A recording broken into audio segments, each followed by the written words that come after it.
Isn't it a job for a general to not let personal feelings become a matter? In a way, I would disagree.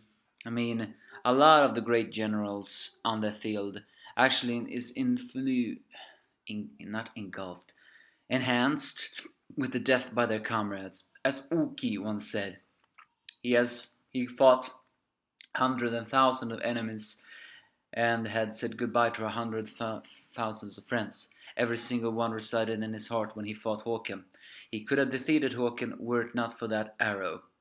So what am I getting to this point in? Well, what I'm getting into is fighting for what you believe for or what you love is not wrong, but can that thing kind of clutch your judgment towards something even deeper? In this Kingdom of Chapter 4, 7 4th, as Kisu and Bate mourn Ryuto's death, they decide, as we all guessed last week, revenge. Only this revenge is much more different than I considered.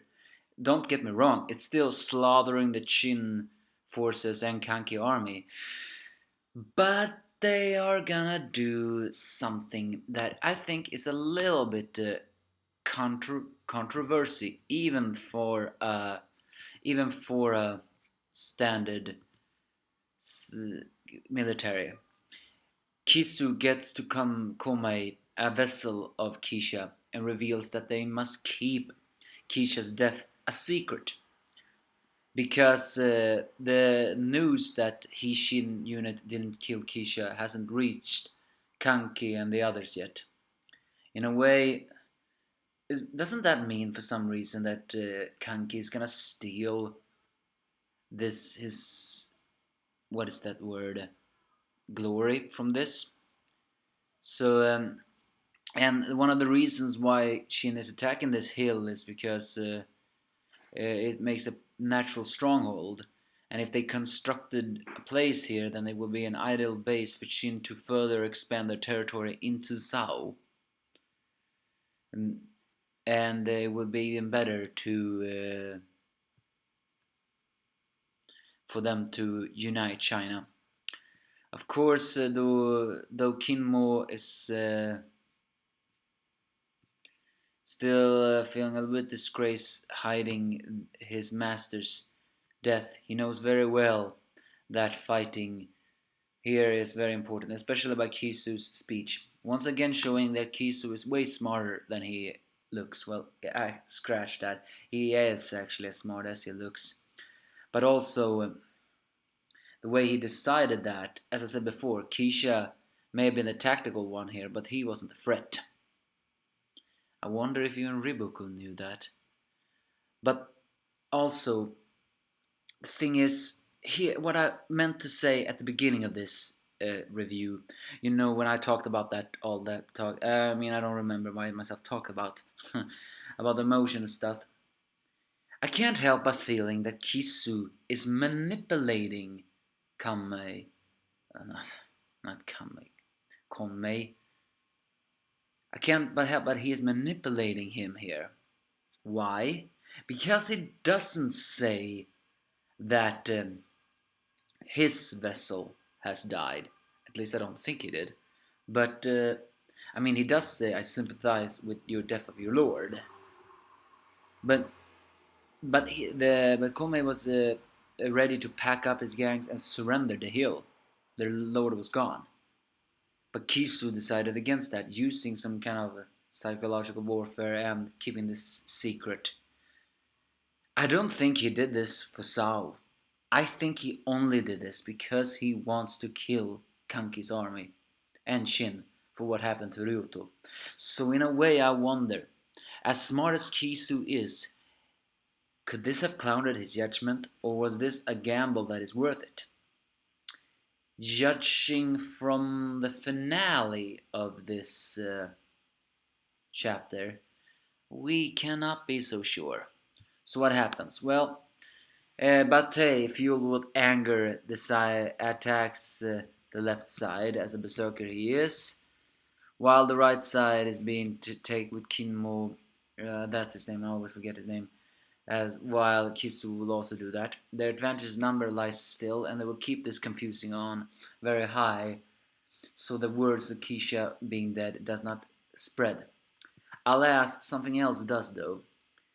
Assistants, the clown-faced assistant of Kanki wonders what is going on, and even Kanki cannot predict, but he knows that there's something true enemy has arrived, and we all know that. And so we finally see the Saki clan again. Is anybody reading this review? Have you read the Kanki arc or whatever arc it's called to now? Then you should know a little bit more about the Saki clan. Note, the gangs of Kanki called the Saki clan the most brutal, ruthless, and psychotic fighting clan of all of Kanki, and that's saying something. Kanki clan has been nowhere small on the torture, the psychotic, and the destruction they do. And also, that mountain bandit troop they have, I forgot what their names are, of course. Those two, Saki clan and those two others, are considered the most dangerous of the Kanki army, and not the Kanki clan. Why? Well, why is the Saki clan called the most dangerous and that other clan? You don't have to correct me if you don't want to, but if you want to correct me, feel free ahead, whatever they happen. So why aren't they the most dangerous? Maybe because those were animals. As Kisu said, they were animals in human shaped. Beasts that fought with the glory of death and battle, and they hungered. It wouldn't surprise me if they were cannibals too. The Saki clan, however, seems to be a clan of in the shadows. Effective torture that always have a scent of death. Note, even Kanki's assistant, no, someone who should have been by Kanki's side by a long time, is actually feeling nauseous from the smell of the Saki clan. And he's even nervous of them. Now this is doing some. Now that's saying something, right? They have captured some troops of we do not know who, and the Saki clan begins to torture them. And their torture is so gruesome that even that assistant froze up. Once again, showing something. Oh yeah, the assistant is called Ring Yoko. Even he froze up from watching this torture, and yeah, this torture is almost at the same kind of brutality as that General Mangoku. Note Mangoku, I think he raped dead bodies or whatever, or something like that, because in many of his torture scenes he was sitting naked, almost like a way to just show the creepiness of his nihilism and thing. Here, the Saki clan stripped the torturers, pulled knives into their backs, arrows in their backs, and put them on barrels, and took out their eyes. I think, yeah, even took out their tongues. Woo! Yeah, and every single Saki clan member has a hood. They're basically an executioner in China style. Well, maybe saying that is the wrong words of saying it, but they're basically executioners from the war tide in China, so to speak. Maybe that's not the right way to put it. So either way, they have learned something, and Kanki notes to everybody that the words are spreading towards Kanki's forces that's saying that you withdraw from the hill, you are to surrender this hill to Zhao forces. Now, what Kisu said at the beginning, they needed this hill, and they needed to hide the death of Keisha. What did Kanki learn from this torture? It wouldn't surprise me if he learned about the Rigan, and the reason why he's withdrawing his troops is to attack Regan next. Think about it. Kisu and almost the entire army is up that hill. If they withdraw and immediately ride to Regan, they won't have the time to get there in time. and Regan will become a bloodbath. I've said it in many reviews before. Will Kanki attack Regan and torture those people? That's what I also meant at the beginning of this review. Has Kisu's emotions cost greatly costed him? Or do Kanki has another plan? Has he heard about the death of Keisha and he decides to pull back the forces just because Keisha is dead and not said?